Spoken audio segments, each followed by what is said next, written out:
पे गाजरों को मैंने लिया है छील। यहाँ पे मैंने फ्रिज से निकाली है मलाई जो मैंने काफ़ी अर्सा जमा की।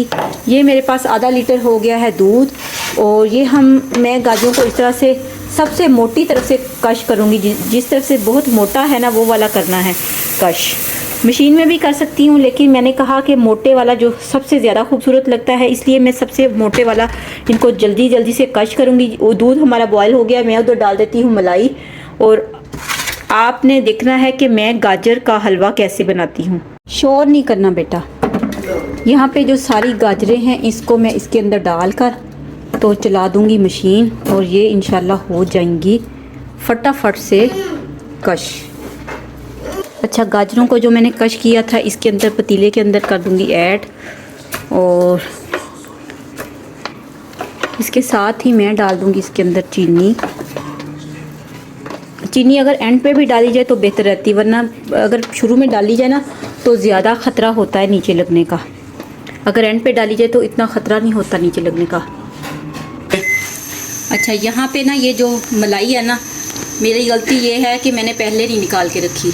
अब टाइम थोड़ा है तो मैं इस मलाई को क्या करूँगी, छुरी से जितनी जितनी पिघली है ना इसको कर लेती हूँ। आहिस्ता आहिस्ता ये इसी तरह होती जाएगी। जितनी भी मलाई है छुरी से मैं कर रही हूँ इस तरह। इसके ऊपर करो ना। बस फिर मैंने इसके ऊपर सारी मलाई को पतीले के अंदर डाल लिया और आधा मैंने निकाल लिया। यहाँ पे भाप बहुत ज़्यादा नज़र आ रही, जिसकी वजह से पानी उसका खुश्क होने ही वाला है। नज़र नहीं आ रहा पानी कितना खुश्क हुआ है। वैसे मैं चम्मच लगाती हूँ तो पानी मुझे नज़र आता है। अच्छा, भाप की वजह से ये नज़र तो नहीं आ रहा, भाप है ज़्यादा। और ये देखें, वैसे मैं आपको दूर से करके दिखाती हूँ। ये देखिए पानी इसका, जो मलाई हमने डाली थी, जो दूध डाला था, वो पानी तकरीबन इसका हो चुका है खुश्क। अब इसी पॉइंट पे मैं चीनी डालूँगी। चीनी भी पानी छोड़ेगी। और ये जो हमने मलाई डाली थी ना, इसका फ़ायदा ये हुआ कि ये घी छोड़ेगा और ये गल भी चुका होगा और मज़े का बनेगा। अच्छा, इसके अंदर जो मैं चीनी है ना, ये यहाँ पे मैं थोड़ी थोड़ी करके चीनी डाल रही थी। मैं डर रही थी कि कहीं तेज़ ना हो जाए, तो चेक किया, अल्हम्दुलिल्लाह चीनी ठीक थी। तो ये मैं थोड़ी थोड़ी करके डाली जा रही थी और इसको कर दिया मिक्स अप। वैसे आप लोगों से पूछना था कि आप लोग गाजर का हलवा किस तरह से बनाते हैं। दूध डालते हैं, खोया डालते हैं, या मेरी तरह मलाई डालते हैं। मलाई से मैं कहती हूँ खोए वाला टेस्ट भी आता है और घी वाला टेस्ट भी आता है, दोनों टेस्ट ही आते हैं। चीनी ने जो पानी छोड़ा वो भी आहिस्ता आहिस्ता खुश्क हो गया। यहाँ पे चम्मच बहुत चलाना है, ये इस बात का ध्यान रखना है, क्योंकि अगर आंच तेज़ हो इसकी वजह से नीचे लग सकता है। मैं आहिस्ता आहिस्ता चम्मच के साथ किनारों पतीले की दीवारों के साथ जो लगा हुआ था वो उतार रही थी, वो भी बीच में मिक्स अप कर रही थी। यहाँ पे ना मैंने चीनी डालने के बाद पकता आ रहा, क्योंकि सारे की अगर इतने लंबे की वीडियो बनाई जाए तो सही नहीं रहती, ना ही कोई देखता, लंबी ज़्यादा हो जाती है। तो पकता रहा, पकते पकते आपको नज़र आ रहा होगा कि इसका जैसे ही घी निकल आया है। मलाई डालने का यही बहुत बड़ा फ़ायदा है कि देसी घी अलग से नहीं डालना पड़ता। ये देखें घी निकल आया सारा। आपको इसकी सूं भी सुन रही होगी माशाल्लाह से घी कैसे निकला हुआ है। तो इसी तरह से बस यही निशानी है, जब इसका घी निकल आए, जितना भी इसके अंदर मॉइस्चराइज़र है, पानी है, आप यूं करके भी इसका पानी चेक कर सकते हैं। ऐसे दबाएंगे सुराखों वाला चम्मच लेके तो पानी आपको अलग से नज़र आएगा। सुराखों वाला चम्मच हो, ये भी तो है सुराखों वाला, लेकिन ये लकड़ी का है। तो अगर मैंने दूसरा नहीं लिया, अगर दूसरा जैसे चावलों वाला चम्मच होता है जिसके अंदर सुराख होते हैं, जब यूँ दबाते हैं ना तो पानी इधर आ जाता है सारा। अभी तो इसका खैर घी आ रहा है, तो इस लेवल तक मैंने इसको पका लिया है। तो अब हम इसको कटे हुए बादामों के साथ या जो से ड्राई फ्रूट आपको पसंद है वो डालें। मेरे बच्चे ड्राई फ्रूट खाते ही नहीं है, मैंने सिर्फ ये ज़्यादा अपने तीनों बच्चों के लिए बनाया है, और ये खाते ही नहीं है ड्राई फ्रूट। ये अलग से तो खा लेंगे, लेकिन इसमें निकाल के ज़ाया करेंगे, इसलिए फिर मैंने ड्राई फ्रूट को ज़ाया करना सही नहीं समझा।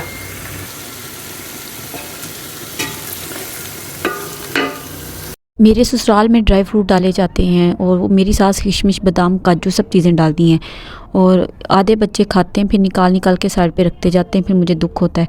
इससे अच्छा नहीं कि मैं ड्राई फ्रूट की अलग से पंजीरी बना लूँ और इसको इसी तरह तैयार कर लूँ। अपने चैनल को लाइक, सब्सक्राइब और शेयर करना है। अच्छा जी, यहाँ पे मैं सोफ़े के ऊपर ये वाला जो कपड़ा होता है ये डालूँगी। ये वाला जर्सी वाला कपड़ा है, जैसा शर्टों का कपड़ा होता है, ये मैंने फैक्ट्री से मंगवाया था। बच्चे जब पढ़ते लिखते हैं तो इस तरह इसके ऊपर इंक लग जाती है, जिसकी वजह से ना मैं सोफ़े के ऊपर कपड़ा ही डाल देती हूँ। वैसे तो सोफ़ा और जो है ना ये कर्टन ऊपर ये एक ही जैसे हैं, लेकिन ना जब गेस्ट आते हैं तो सोफ़ा इस तरह खूबसूरत लगता है कारपेट के साथ। लेकिन मैं क्या करती हूँ कि गेस्ट कभी कभी आते हैं, हर रोज़ तो नहीं आते, तो इसलिए फिर मैं इसके ऊपर डाल देती हूँ। तकरीबन इस सोफ़े को बनवाए हुए कम से कम 5 साल हो गए हैं और बिल्कुल नए का नया लग रहा है, कोई मैला नहीं, कोई डस्टिंग नहीं, कोई कुछ नहीं। तो इसकी यही वजह है, हम रोज़ रोज़ चीज़ों के ऊपर पैसे नहीं लगा सकते। कोई हमें थोड़ी देर बुरा भला कह लेगा तो खैर है, पैसे की बचत हम इसी तरह ही कर सकते हैं। तो मैं अपने बजट को कैसे कंट्रोल करती हूँ, मेरे बजट की सीक्रेट यही है। ये आप देख रहे हैं सोफ़ा बिल्कुल नीट एंड क्लीन, जिस कलर का बनवाया ना इसके ये वाली जगह गंदी हुई। अक्सर सोफ़ों का ये वाला कलर मट्टी से, अगर हाथ गंदे ना भी लगे तो मट्टी से ब्लैक हो जाता है। और आज भी सोफ़े को देखें तो आपको यहाँ पे भी मट्टी मट्टी से वाइट हो जाता होता है। लेकिन ये है वेलवेट का कपड़ा है, तो इसके कोई बाजू रखने की जगह पे कोई गंदा नहीं हुआ। तो ये आपको क्लोज़ करके भी दिखा रही हूँ। अगर मैंने कभी 1-2 दफ़ा इसके ऊपर वैक्यूम लगा दिया, अगर थोड़ी बहुत डस्ट आ भी जाए तो सही हो जाए। तो माशाल्लाह ये बिल्कुल नीट है, कारपेट के साथ मैच है। कर्टन मैंने इसके साथ बाद में मैच किए थे। अब मैंने जो कपड़ा लिया है वैसे तो अच्छा ही नहीं लगता, लेकिन ये वैसे हम सादा कॉटन का कपड़ा लें वो अच्छा नहीं लगता, लेकिन इस कपड़े का स्टफ़ सेम वो वाला स्टफ़ है जैसा कि टी शर्ट वाला स्टफ़ होता है या बनैन वाला स्टफ़ होता है। मैं आपको दिखाती हूँ क्लोज़ करके। ये देखें, इसमें खचाव हुआ है, लचक है इसमें। तो जैसे मैं इसको एडजस्ट करूँगी तो वैसे ही ये साथ में हो जाएगा। अब मैं आपको बिछा के दिखाती हूँ। वक्त अच्छा हो या बुरा गुजर ही जाता है, लेकिन लोगों की पहचान करवा देता है। दर हकीकत ऐसे वक्त में ही हमें मालूम होता है कि हमारा अपना कौन है और कौन है पराया। बाज़-औक़ात अजनबी लोग कोई ऐसा अमल करते हैं कि इनसे अपनायत का एहसास होने लगता है, हालांकि इनसे हमारा कोई खूनी रिश्ता भी नहीं होता, मगर फिर भी वो हमें अपनों से बढ़कर अजीज़ हो जाते हैं। यही तो इंसानियत होती है जो कि हर इंसान में नहीं पाई जाती। ये बात मैं किसी की ज़ात पर नहीं कर रही, बल्कि मैं ये बात कर रही हूँ यूट्यूब फैमिली के लिए। जब आप लोग मेरी वीडियो देखते हैं तो मुझे एक अपनायत का एहसास होता है, एक रिश्ते का एहसास होता है, जो एक दोस्ती का रिश्ता है, इंसानियत का रिश्ता है। यहाँ मैं बहुत ही ज़्यादा इमोशनल हो गई हूँ। ये देखें, मैं आपको क्लोज से दिखाती हूँ, बिल्कुल ये परफेक्ट हो जाता है, कोई सिलाई नहीं किया। यहाँ से मैं हाथ से दबा देती हूँ तो ये इसके अंदर बिल्कुल ऐसे इकट्ठा भी नहीं होगा। और ये थोड़ा थोड़ा इसके अंदर पिन्ने नहीं होती, बस बेटे ने ऐसे ऐसे करके मारी थी तो यहाँ पे हो गए हैं सुराख। ये किसी चीज़ ने काटी थी, ये सुराख हो गया, लेकिन ये अभी काम देता है। अगर मुझे ऐसा ही कपड़ा और मिला तो मैं इंशाल्लाह ज़रूर लूँगी। अभी तक तो ये चल रहा है, लेकिन आहिस्ता आहिस्ता अगर ये फट जाता है तो इंशाल्लाह इस तरह का और लूँगी। अभी ये वाला रहता है बिछाने वाला, इसको भी साथ ये देखें अलहदा हो जाता है, इसको भी साथ इसके फिर जोड़ दूँगी, फिर सारा एक ही हो जाएगा। बस मैं भी हर रोज़ अपनी ग्रूमिंग कर रही होती हूँ और कोशिश करती हूँ कि मैं ऐसी बनूँ कि लोग मेरे साथ रहने की, मेरे लाइव देखने की कोशिश करें, मेरी वीडियो के देखने को कोशिश करें, ना कि मेरी वीडियो को स्किप करें, मुझसे दूर रहने की कोशिश करें। तो ये दिलों में मोहब्बत भी अल्लाह ताला ही डालता है अपने अच्छे अखलाक, अच्छे माल से और अच्छे रवैये से। हम दूसरों के दिलों में घर कर लेते हैं, जगह बना लेते हैं। तो अगर हम अच्छे अंदाज में बात करेंगे तो ही लोग हमसे बात करना चाहेंगे। यही सूरत हाल फैमिली में होती है, दोस्तों में होती है। अगर मेरा रवैया मेरे दोस्तों के साथ बुरा होगा, मेरी फैमिली के साथ बुरा होगा, तो मेरी फैमिली के लोग यही चाहेंगे कि हमें इससे दूर रहना चाहिए। बस अल्लाह के लिए लोगों से मोहब्बत करें, ना कि ज़ाती मोहब्बत के लिए। तो सोफ़ा हो गया है ये मेरा सेट। मैं यहाँ पे कुशन उठा के रख रही थी। ये कुशन पुराने वाले घर के साथ मैंने मैचिंग की थी। इस घर के कुशन इंशाल्लाह मैं नहीं बनवाऊँगी जब मेरे थोड़े से हालात बेहतर हो जाएंगे। तो हालात भी अल्लाह ताला ने ही बेहतर करने हैं। ये 2-2 रखें। अब तो मेरे पास इस सोफ़े के लिए 8 कुशन थे। ये 7 सीटर 8 सीटर सोफ़ा है, तो इतने ही कुशन थे। मैं इसको कम भी करूँगी इंशाल्लाह। तो चाहूँगी कि आप मेरे इस तरह की मैचिंग करना चाहती हूँ, जिस तरह का ये कलर है कारपेट का, मैरून हो जाए या स्किन हो जाए, तो ये ब्लैक वाले इसके साथ मैचिंग नहीं। अभी तो खैर इसी तरह ही गुजारा मेरा चल रहा है। तो मैं बस यहाँ पे ये वाली जो दीवार है ना, ये भी खाली है। यहाँ पे मैंने सोचा है कि मिरर लगवाऊँगी बड़ा सारा, या बड़ी सारी कोई पेंटिंग लगवाऊँ ताकि ये दीवार और भी ज़्यादा खूबसूरत लगे। तो ये है मेरे सोफ़े की फ़ाइनल लुक, जो आप लोगों को कैसी लगी और मेरा आइडिया कैसा लगा ये भी आप लोगों ने मुझे बताना है कमेंट सेक्शन में। साथ में आपने ये भी बताना है कि आप लोग अपने सोफ़े को कैसे नीट एंड क्लीन रखते हैं। मैंने चिकन को पानी में डाला था तो उसके मैंने छोटे छोटे पीस कर लिए। अब इसको मैं बड़े सारे पत्थर के साथ थोड़ा थोड़ा हल्का हल्का दबाती रहूँगी ताकि ये ना अच्छे से हो जाए तैयार, क्योंकि मैंने इसकी बड़ी ज़बरदस्त चटपटी चिकन टिक्का बोटी बनानी है।